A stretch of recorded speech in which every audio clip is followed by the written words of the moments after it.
Welcome my dear रॉकर्ड्स, कैसे हो आप सभी। आज हम देखने वाले हैं नो वे अप। मूवी की शुरुआत में हम जेड और कायल नाम के दो दोस्तों को देखते हैं जो कि एयरपोर्ट में हैं। असल में जेड कायल और जेड की गर्लफ्रेंड एवा साथ में कैबो नाम की एक जगह पर कुछ दिनों के लिए अपनी छुट्टियां मनाने के लिए जा रहे हैं। अब ये दोनों वहां पर दो और लोगों को देखते हैं जिनके पास स्कूबा डाइवर्स की किट होती है। फिलहाल एवा की बात करें तो वो असल में गवर्नर की बेटी है, जिस कारण एवा के साथ उसके पिता ने ब्रेंडन नाम का एक बॉडीगार्ड भेजा होता है। और ये बात जेड को बिल्कुल पसंद नहीं आती। इस पर एवा कहती है कि वो हमें डिस्टर्ब नहीं करेंगे, उन्हें मैं बचपन से देखती भी आ रही हूँ और इस कारण मैं उनकी बहुत इज्जत करती हूँ, इसलिए मैं उन्हें वापस जाने के लिए तो कह नहीं सकती।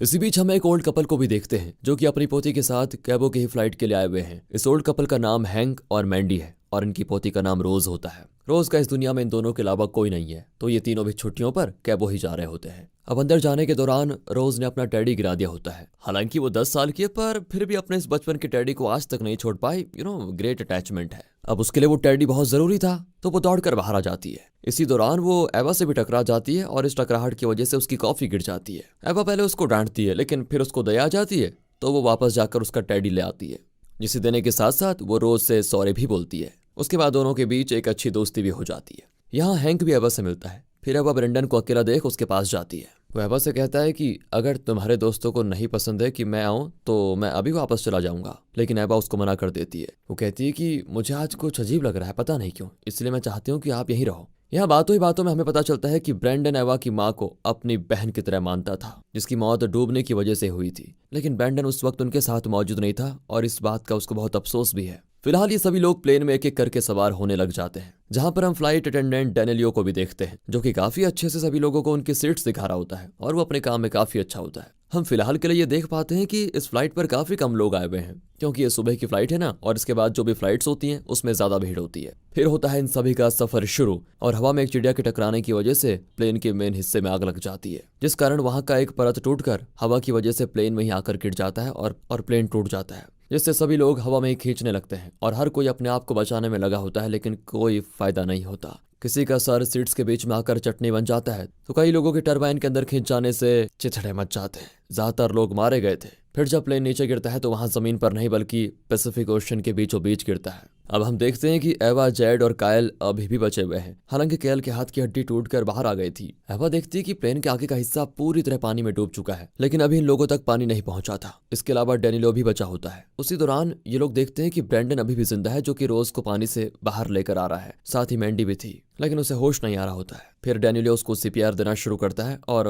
भाग्य से मैंडी बच जाती है। मैंडी को जैसे ही होश आता है तो वो सबसे पहले रोज को देखती है। फिर वो हैंक के बारे में पूछती है, तो ब्रेंडन उसको कहता है कि हैंक नहीं बच पाया, और फिर ये जानकर वो काफी रोती भी है। अब ये लोग प्लेन के जिस हिस्से में थे वहां कम प्रेशर की वजह से एक एयरलॉक जैसा बन गया था, जैसे कि सबमरीन में होता है कुछ उस तरह का, और इसी कारण इन तक पानी नहीं पहुंचा था। पर ये काफी गहराई में होते हैं तो ज्यादा देर तक ये चीज पानी को भरने से रोक नहीं पाएगी। इन्हें कुछ भी करके यहाँ से निकलना होगा। बाकी ये लोग पानी में बहुत ही नीचे थे, तो बिना ऑक्सीजन के तैरकर ऊपर भी नहीं जा सकते थे। डैनिलो ब्रेंडन से कहता है कि क्रैश के दौरान पायलट ने पहले ही रेडियो पर क्रैश के बारे में बता दिया था, तो हो सकता है कि मदद आती होगी, लेकिन फिलहाल इनको कैसे भी करके बचना था। वहाँ कुछ ऑक्सीजन सिलेंडर भी मौजूद थे। इसके बारे में मैंडी ने ही ब्रेंडन से बताया था कि मेरे पीछे वो सिलेंडर एक आदमी के पास था। फिर उसे लाने के लिए ब्रेंडन पानी के अंदर जाकर देखने का मन बनाता है, पर ब्रेंडन से मैंडी कहती है अगर हो सके तो मेरे पति हैंक की टोपी लेते आना। ब्रेंडन देखता है जाकर तो उसे ऑक्सीजन सिलेंडर तो नहीं मिलता, पर वहां पर अचानक से शार्क आकर उस पर हमला कर देती है। किसी तरह वो बचकर वापस आता है, काफी ज्यादा घायल हालत में,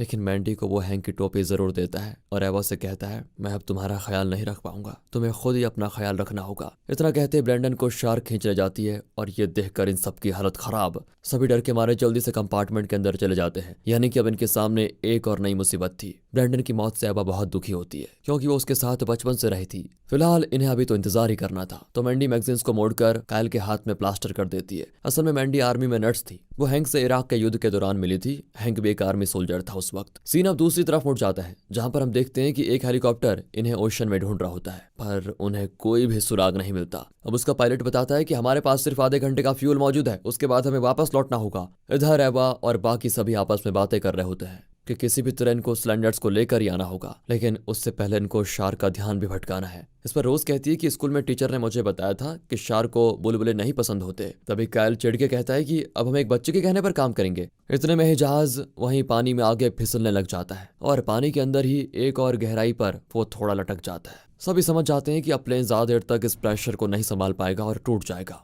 इसी बीच ऊपर हेलीकॉप्टर से पायलट को जहाज का मलबा दिखाई देता है, तो वो लोग अपने साथ 2 स्कूबा डाइवर्स को लेकर आए होते हैं, तो उन्हें पानी में उस प्लेन को ढूंढने भेज देते हैं। वो लोग प्लेन को ढूंढ भी लेते हैं और उन्हें देखकर प्लेन के अंदर से एवा और बाकी सभी बड़े खुश हो जाते हैं। तभी अचानक से वहां कुछ और शार्क्स इन स्कूबा डाइवर्स पर हमला कर देती हैं और उन्हें जिंदा ही खा जाती है। दरअसल यहाँ पर लाश थी, तो शार्क्स इस चीज से आकर्षित होकर इस प्लेन के आसपास ही घूम रही थी। तब एवा हिम्मत करके पानी के अंदर से आगे जाने की कोशिश करती है ताकि उसे दिख जाए कि स्कूबा डाइवर्स के सिलेंडर्स कहाँ पर हैं, पर पानी में दूर से कुछ भी नजर नहीं आ रहा होता है। जेड भी सीट पर चढ़कर आगे बढ़ने लगता है कि तभी अचानक से उसका पैर फिसलता है और वो पानी में गिर जाता है। उसका पानी में गिरना था कि शार्क उस पर फिर अटैक कर देती है, पर जेड को एवा और बाकी सभी ने पकड़ के रखा था, तो वो उसको बचा लेते हैं। मगर इन सब में जेड के पैर पर शार्क घुटने के नीचे से पूरी तरह खा जाती है। फिर मैंडी उसकी मरहम पट्टी करती है ताकि खून रुक जाए। एवा भी जेड को संभालती है। ये सब देखकर रोज काफी ज्यादा डर जाती है। तब कायल को याद आता है कि मैंने एयरपोर्ट में कुछ लोगों को देखा था जिनके पास स्कूबा डाइवर्स के सूट्स वगैरह थे,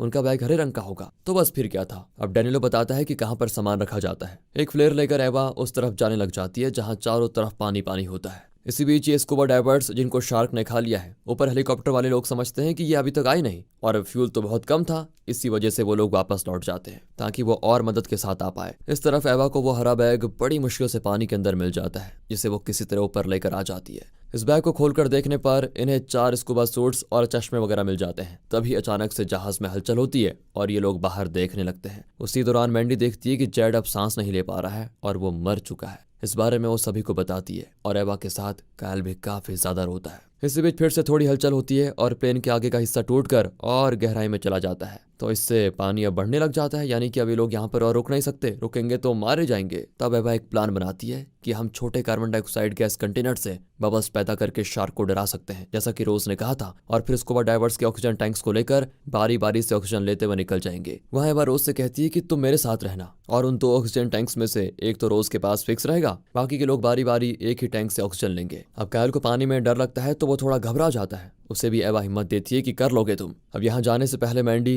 एवा से ये वादा लेती है कि अगर मुझे कुछ भी हो जाता है तो तुम रोज का ध्यान रखोगी। इसके लिए एवा हाँ कर देती है। सबसे आगे एवा और रोज जाती हैं, जिन पर शार्क हमला कर देती है, पर एवा बबल से उनको डराकर भगा देती है, यानी कि रोज का आइडिया काम कर गया था। दोस्तों यहाँ मैंडी ने सूट पहनने से पहले मना कर दिया था, ये बोलकर कि वो बहुत ही अच्छी तैराक है, उसे सूट की जरूरत नहीं है। वो डैनिलो और कायल को आगे जाने के लिए बोलती है और खुद वहीं पर रुक जाती है, यानी कि उसने एक सूट कम होने की वजह से ये किया था, और अगले ही पल उस जगह पानी भर जाने की वजह से वो मर जाती है। ये चीज डैनिलो और कायल भी देखते हैं। यहाँ इस घबराहट में कायल के हाथ से बबल मेकर छूट जाता है और वो बुरी तरह घबरा जाता है कि अब क्या करें। तो बस उसका भी नंबर आ चुका था, उसे शार्क हमला करके बुरी तरह मार डालती है। ये चीज भी डैनिलो देखता है, पर वो क्या कर सकता था, आगे बढ़ जाता है वो भी। इधर एवा को ऑक्सीजन टैंक मिल जाता है। डैनिलो उसके पास जाकर एवा से इशारों में बताता है कि बाकी दोनों लोग मर चुके हैं। फिर तीनों जल्दी से ऑक्सीजन लेने के बाद आगे बढ़ते हैं। डैनिलो रोज को लेकर आगे बढ़ता है। उसी पल एवा का सामना होता है एक शार्क से।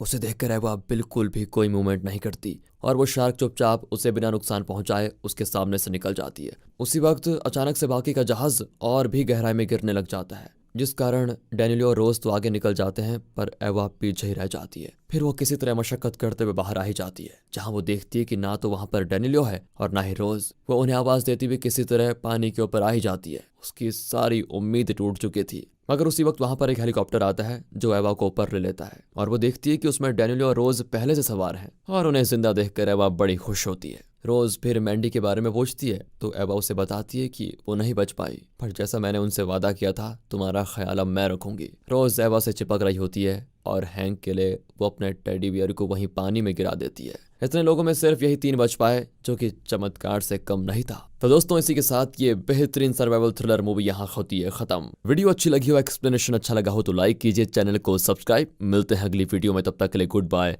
ख्याल रखें अपना, and finally thanks for watching.